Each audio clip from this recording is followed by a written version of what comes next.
Mercoledì 2 agosto, San Eusebio. È il 214° giorno dall'inizio dell'anno, ne mancano 151 al termine. Il sole sorge alle 5:55 e tramonta alle 20:38. La luna si leva alle 21:43 e tramonta alle 6:10.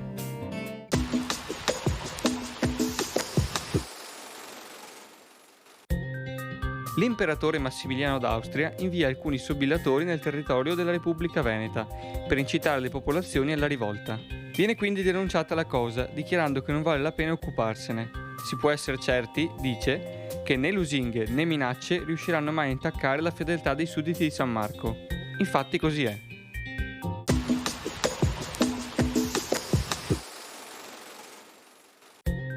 Le previsioni per domani. Tempo da variabile ad instabile con un aumento della copertura nuvolosa a partire dalle zone montane. Spazi di sereno un po' più presenti sulle zone centro-meridionali e nella prima parte della giornata. Crescente probabilità di precipitazioni con rovesci e temporali locali sulle zone centro-meridionali e da sparse diffuse su quello centro-settentrionali. Per le temperature prevarrà un aumento, salvo locali lievi controtendenze per le minime a sud-est, per le massime sulle zone prealpine e pedemontane.